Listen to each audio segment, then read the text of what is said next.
Well, good morning, everybody. Unfortunately, I don't speak your beautiful language, so if you need to put your headphones on, you should, because I'll assure you that there is no experimentation on new language for me today. I will deliver it in my mother tongue. Firstly, I wanted to say what a great pleasure it is to be in Peru, and also what a great pleasure it is to speak with a group of infrastructure experts on a topic that is very dear to my heart, and that is the development of our country and the use of infrastructure in that process. I wanted to particularly acknowledge the organising committee and also Mrs. Leonie Rocker for the invitation to come here today from Australia, and also to Melissa Zazawi and the team at Senate for being so excellent in the organisation of getting ourselves here today. I also want to acknowledge Patricia Pascuso, the Managing Director of Customer Stewardship Australia, who is with us today from Australia. So the topic I'm going to speak to you about is reinventing the infrastructure X factor, and that's a global perspective on trust, service and customer stewardship. And you're probably wondering, why is an Australian come here to Peru to talk to you about a television program called the X Factor? And for those of you that are not familiar with the X Factor show invites volunteers from around the community to come onto national TV and to show their talent. And that talent can be singing and dancing, acrobatics, and even comedians, if you like. And the chemistry of the show is very much about looking at the way in which many people fail and embarrass themselves on national television because of the lack of talent. There's also many people out there that have pretty good talent, so they get by without the embarrassment. And then there's just those one or two people that have the X factor. And it goes something like this.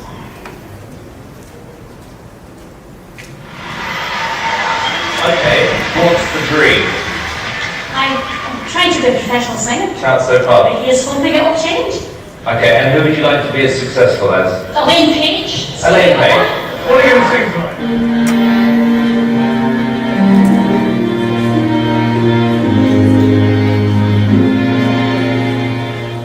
I dreamed a dream in time of mine.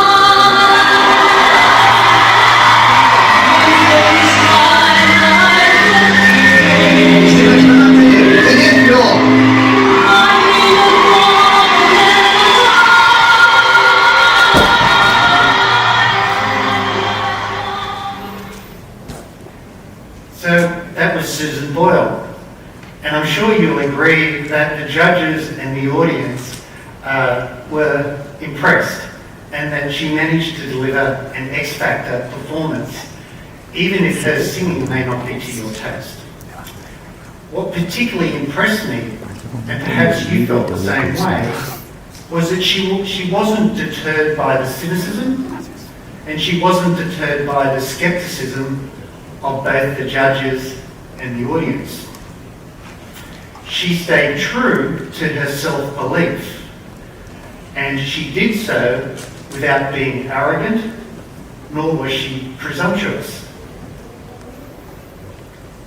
There's just one takeaway I would like you to reflect upon about the X Factor video, and that there is no substitute for being genuine and authentic when it comes to winning the hearts and minds of people. This is true in the TV show, and it is true in the provision of infrastructure. And I think it applies to each and every one of your organisations represented here today. In fact, the companies we tend to like are just like the people we tend to like. And that means, for example, that your organisation and the projects that you undertake should be collaborative, they should be ambitious, they should be resilient, and they should also be humble. To gain acceptance with the people, a good starting point is simply to make sure that your project makes good, simple sense.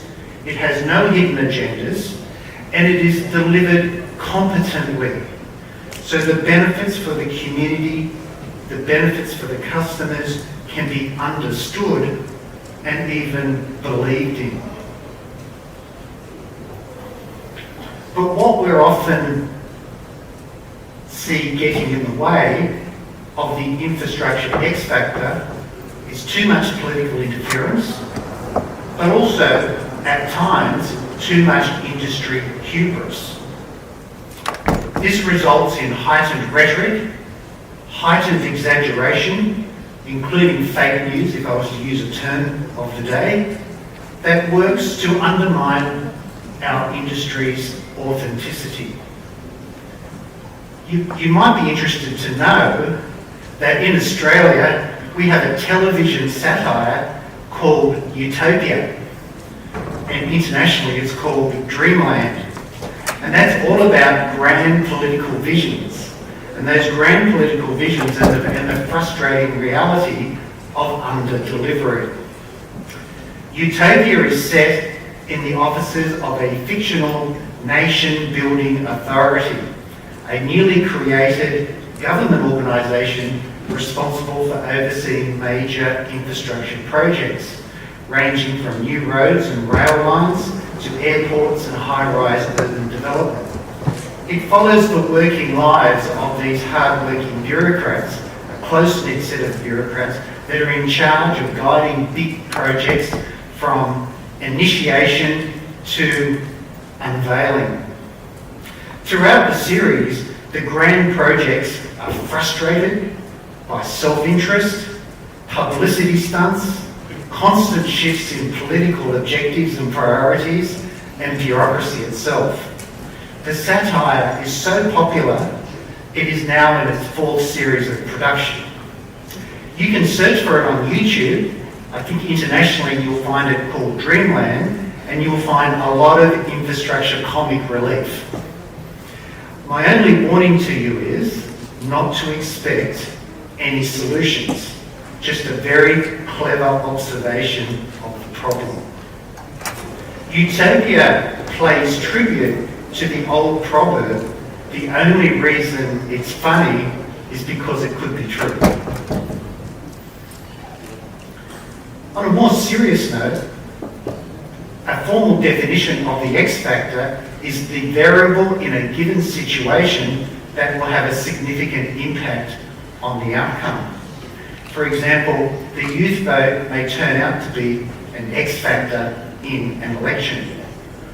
While we have only just met, and we won't have a lot of time to get to know each other, I'm hopeful that we will all share one thing in common, and that is that we all have a burning ambition for our infrastructure projects to have a huge positive impact, a huge positive long-term impact on our communities and the economy. In other words, we all seek in common the infrastructure X factor, that is the outcomes and the benefits that flow from an investment. For example, safer communities at night because of street lighting, better roads and public transport to get you to work so that you can work more productively, good roads and public transport to get you home so you can have quality time with your family, great hospitals to heal the sick, and schools that deliver better opportunities than what you had. And the infrastructure X factor also extends very fundamentally to land use planning. And when land use planning is done well, it helps to create confidence and it helps to create trust that our houses, that our businesses are in fact protected and safe from floods and other natural disasters by preventing development on land that is vulnerable. Land use planning can also be a tool for creating growth opportunities by helping to attract new industries and better jobs.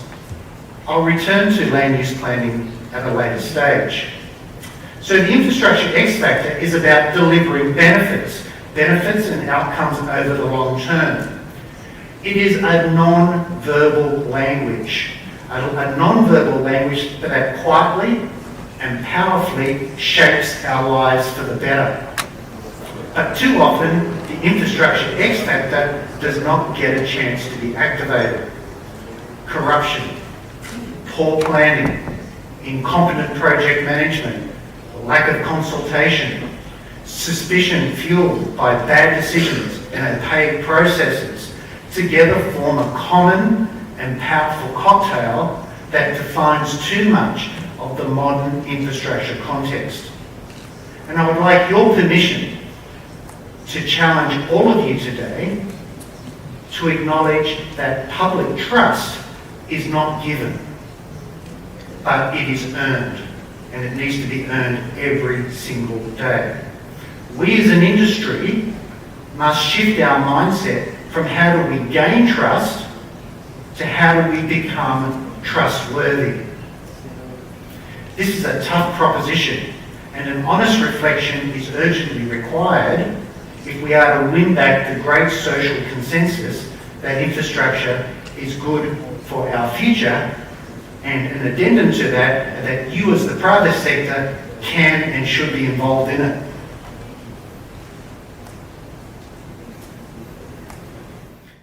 As you know, I come from a small, open trading economy on the other side of the Pacific Ocean.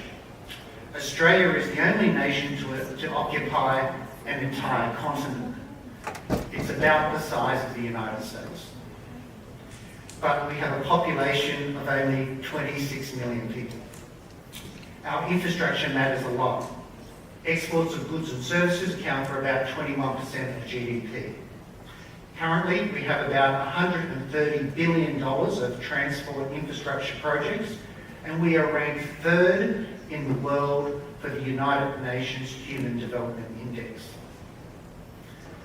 Australia has had the longest ever period of continuous economic growth. And that is, we've just passed the milestone of 28 consecutive years. So my daughter, who is 25 and is a young lawyer, doesn't know what a recession is. Never come across it. And in that period of 28 years, the Australian economy has expanded 130%. Most Australians live on the east coast of Australia, facing Peru, and we live on a narrow 2,000 kilometre littoral ribbon that's only about 70 kilometres wide, running from Brisbane to Melbourne, and most of us squeeze into that area. We invest heavily in our infrastructure. We have vast distances, concentrated urban populations, and highly dispersed rural communities. These are all constant reminders that the job is never done when it comes to infrastructure. Australians are becoming increasingly vocal about what they like and what they don't like in infrastructure. And as a result, there's been about $20 billion worth of projects that have been delayed, cancelled, or mothballed as a result of community opposition. Governments and owners of private capital have all stepped up to these challenges to invest more. For example, Australia is one of the biggest infrastructure spenders in the world when it comes to inland transport, at about 1.4% of GDP, and is in the upper echelons globally with investment of infrastructure at about 3.75% of GDP. It's from this perspective that I'd like to focus some further remarks.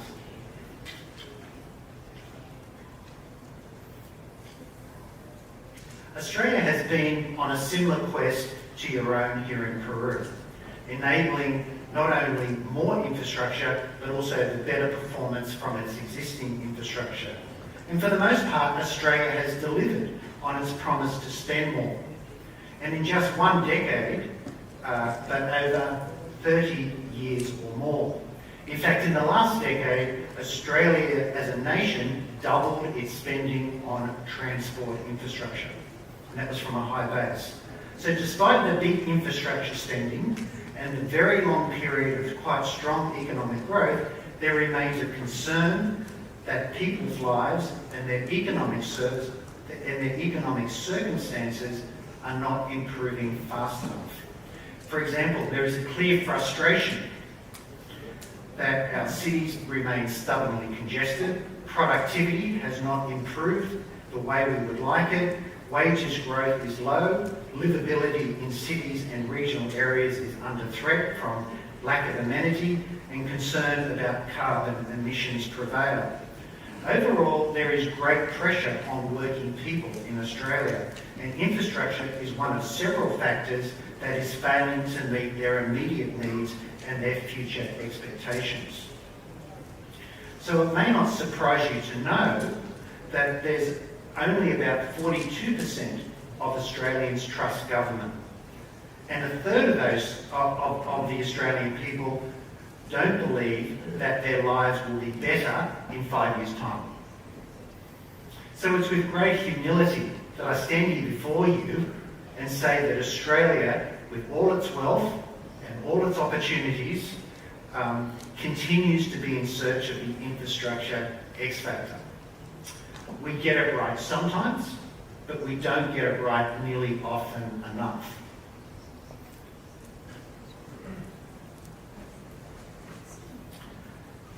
I'd like to continue to share my Australian infrastructure story with a picture that you may recognise. It is my home, Sydney, Australia, and this picture shows two of Australia's most iconic infrastructure assets: the Sydney Harbour Bridge, that was completed in 1932, and the Sydney Opera House, completed in 1973. The first project, the Sydney Harbour Bridge, was a major success, delivered on time, basically on budget. It overshot in cost by about 15%, but given its complexity and innovation, that was pretty good. It's worth mentioning that the Sydney Harbour Bridge was very controversial, and community trust was divided because it was feared that the enormous debt that would be created by the bridge would reduce the state government's ability to continue subsidising essential services, such as to continue subsidising loss-making country rural services for trains.